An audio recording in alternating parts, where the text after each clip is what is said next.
Good morning, Chris. Hope everybody had a great weekend. It is rainy and cold here in Western New Hampshire. So fall has apparently arrived officially.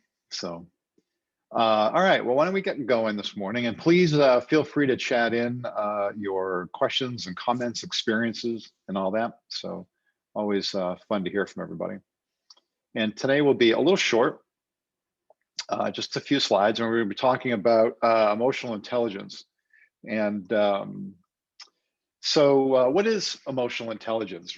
So emotional intelligence, or otherwise known as EQ, right? If like in the human resource world and the clinical world, they've always referred to it as EQ, is the ability to understand, use, and manage your own emotions in a positive way to relieve stress, communicate effectively, empathize with others, overcome challenges, and diffuse conflict. I'm going to focus on empathize with others, overcoming challenges, and diffuse conflict. And so this definition is really right out of Wikipedia, so nothing fancy about it. But if you take a look at the graphic on this, so emotional intelligence is right where we are not using our logic, okay, and where we're feeling our way into circumstances. Could be conversations, it could be, a social event, it could be walking into a room. Like how many times have we had the experience where we've walked into a room and all of a sudden we realize the energy is like way off,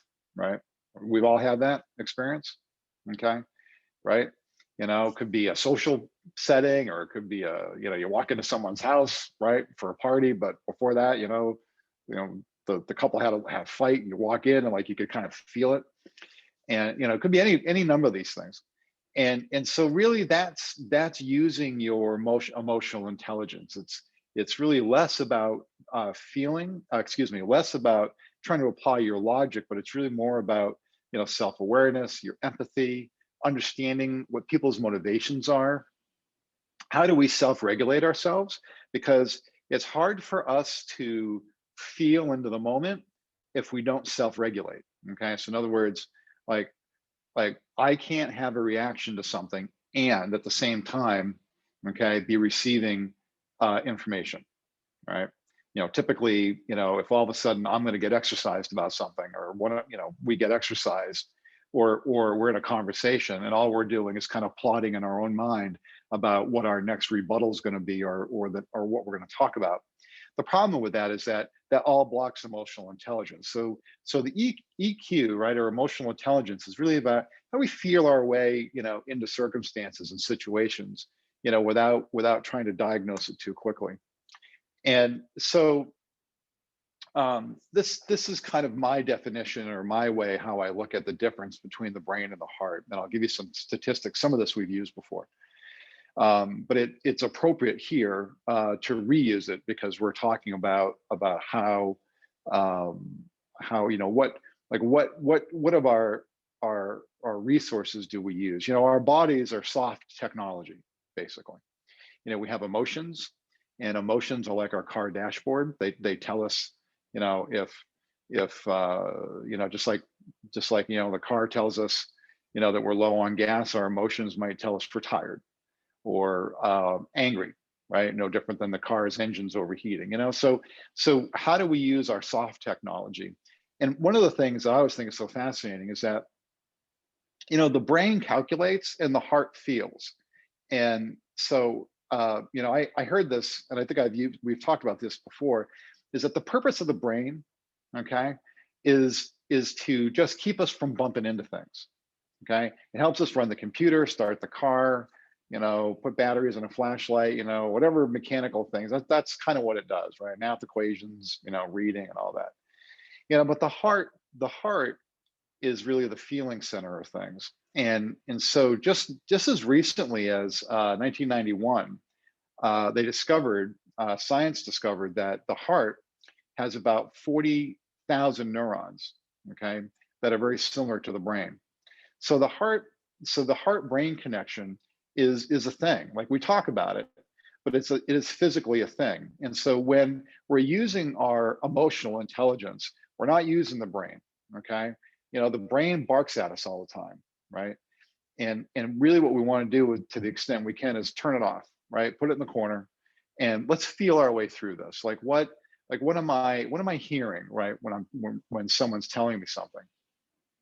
And um and so what we want to get at is empathy and compassion. So, when we're using our emotional intelligence, right? Empathy, I hear you and I understand. It's one thing to say I hear you. It's another thing to say I hear you and I understand.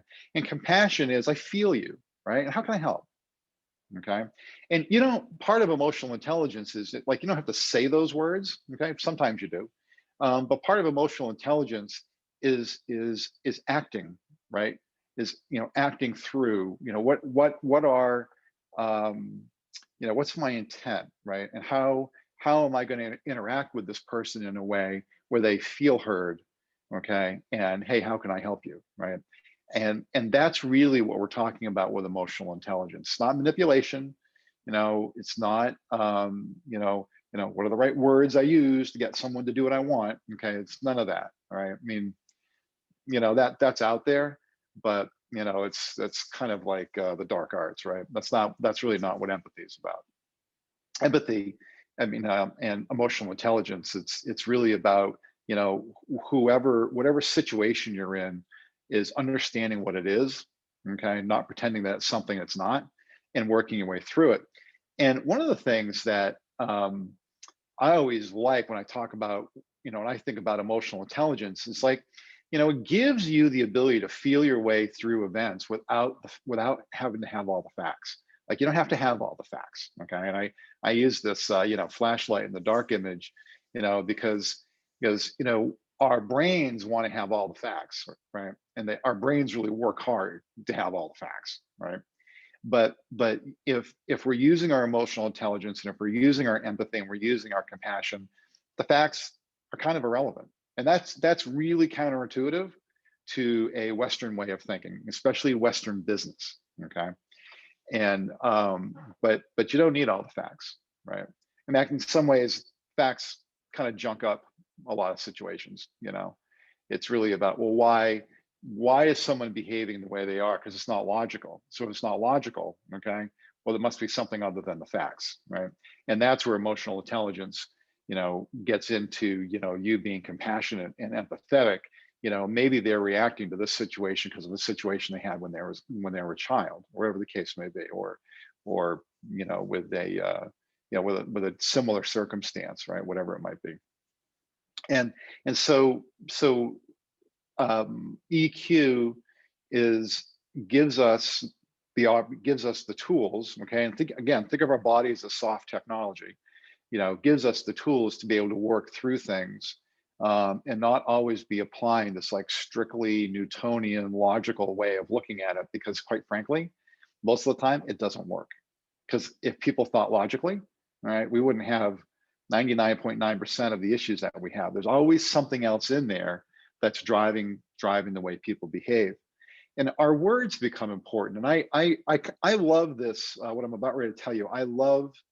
Um, I think it's so fascinating, this description of language. Okay. So language is vibration turned into symbols for you then to interpret. Okay. So I'll say it again. Language is vibrations, okay, turned into a symbol. And so when we speak, we're speaking through a vibration. Okay. Well, you're getting my vibration. All right. But what's also happening is that your brain is then turning it into symbols, right? That will spell words, letters. Letters are symbols, basically, right?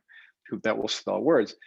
And so it's one of the reasons, like, why with like emotional intelligence, it's your tone. Okay. It has to do with your inflection. Okay. And the words that you're choosing. Okay.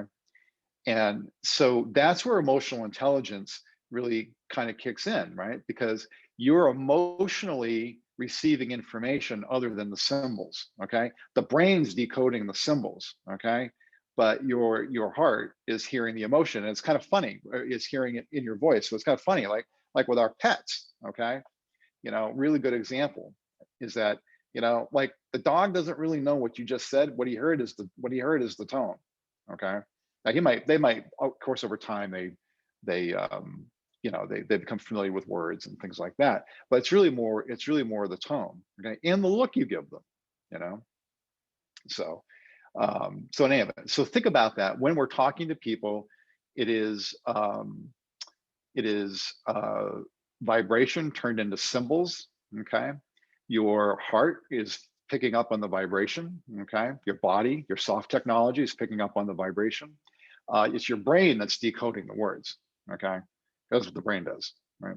So next time that we're presented with a situation that requires thoughtful action, listen to the other. Just listen to the other person. Let the energy in their words guide you to the solution. Okay, it's really less about the words. Okay, and it's more about the essence of what people are trying to convey. Okay, and that's not logical because you have to read between the lines, so to speak. So yeah, I think the way we communicate and all that is I think so fascinating. So but think about that next time we're presented right with a situation that requires thoughtful action. All right, use all your soft technology, use all of it. Okay, not just the brain. Well, they said this and this, so I must have to do this and this. It's like, well, wait a minute, man, that's not maybe what they wanted, or that's not what they were saying. Okay, maybe it is. Okay, but you want to use all your technology to be able to decipher that. So yeah, fun topic. So um, we don't have any real chats in here other than Christine Callahan says she loves that. That's nice. Thank you. So, okay. All right. Well, happy rainy Monday, and have a great week. Talk to you soon.